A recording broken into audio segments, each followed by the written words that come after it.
We love you, Winnie. So I finally gathered the courage to message her, and so I waited for a response.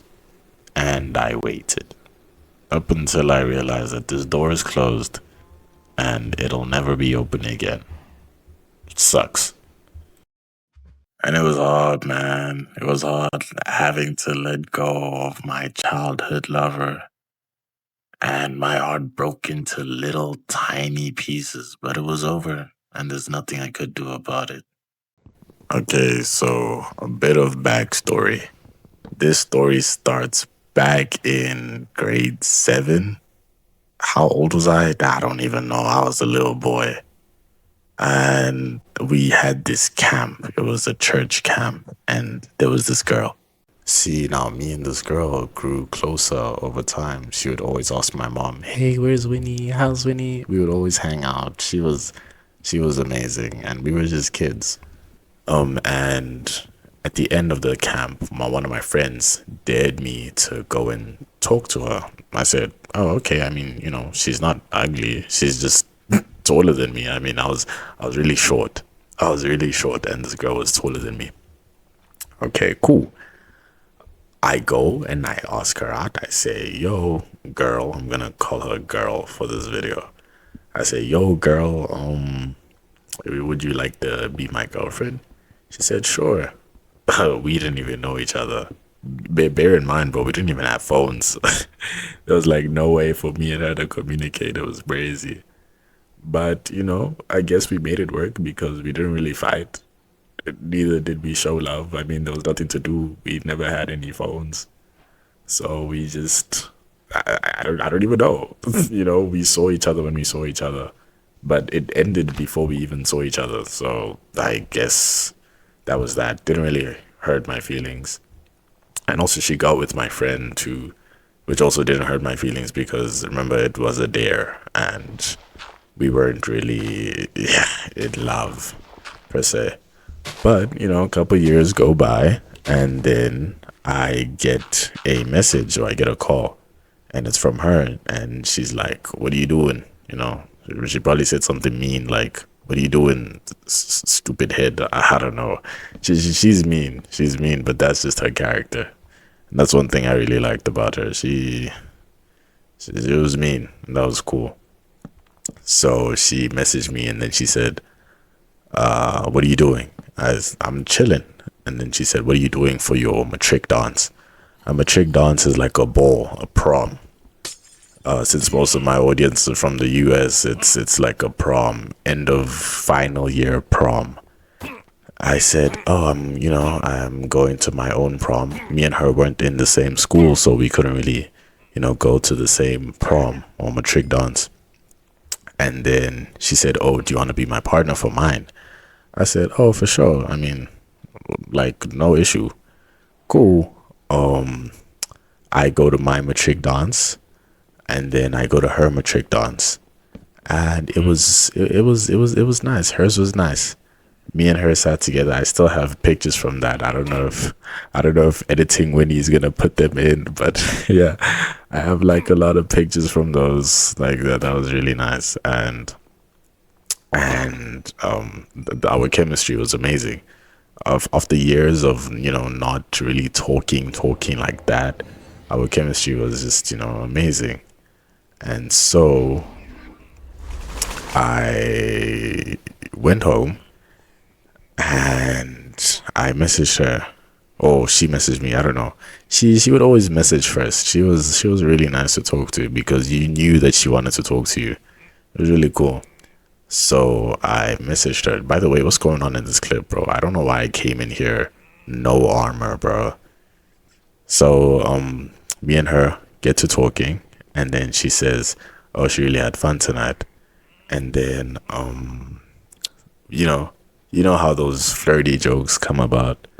And then I said, "Dang, I really wish I gave you a longer hug or something like that." I can't really go into the details because my parents are probably watching. So yeah, she said, "Oh, why didn't you give me a longer hug?" I said, "Well, I didn't know whether you were down. And she's like, oh, I also wanted a longer hug.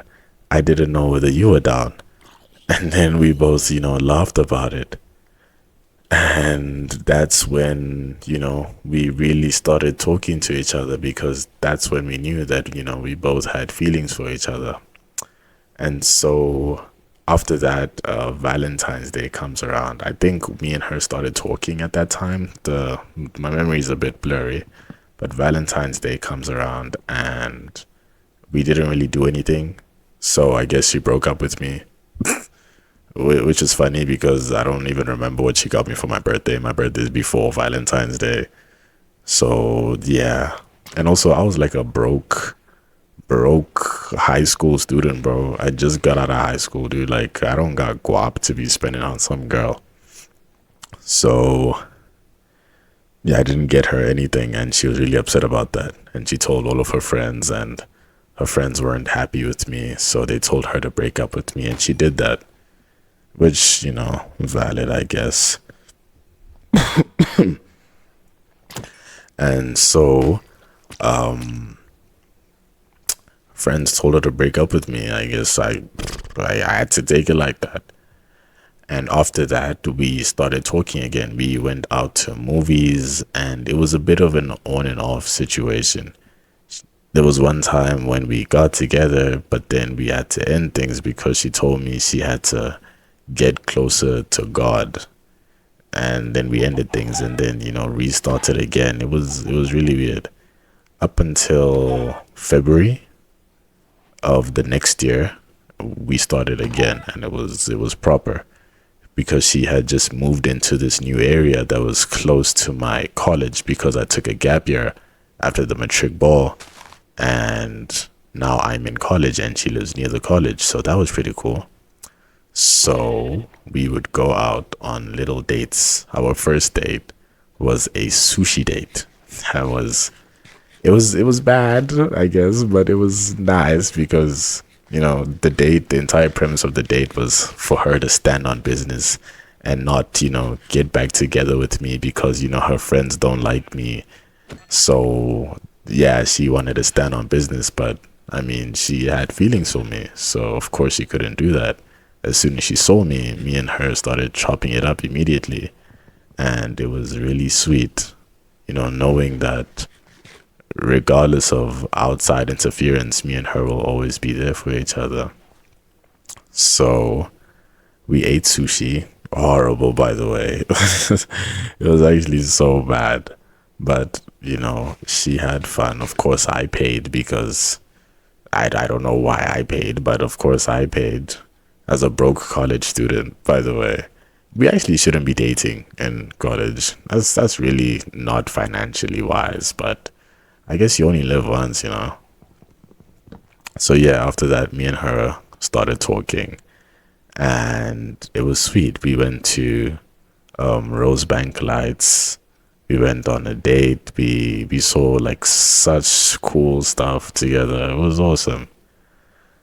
And then I realized that I wasn't able to fund this lifestyle. I wasn't able to take care of a girl when I could barely take care of myself. I mean, there's things I want to do, there's places I want to see, and there's, hobbies I want to partake in. Like I want a new guitar, I want to pursue ice skating. I love ice skating. And I wasn't able to do that if there was a girl constantly, needing to be taken care of, I guess. And so I had to end things. Jesus Christ, I didn't even know there was water down there. I thought I just jumped. So yeah, I had to end things. Yeah, so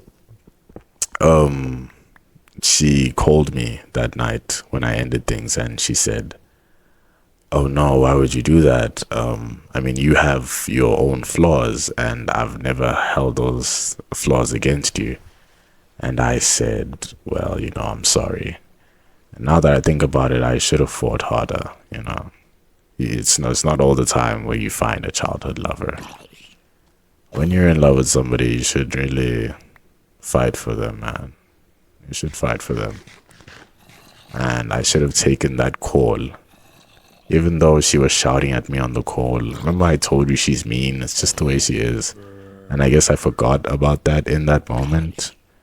And we tend to usually, forget all the good things in a relationship and forget characteristics when there's trouble afoot. And I forgot that. And that's the case. And that's the story of how I lost my childhood lover. Jesus. That was something. Like and subscribe. Thank you.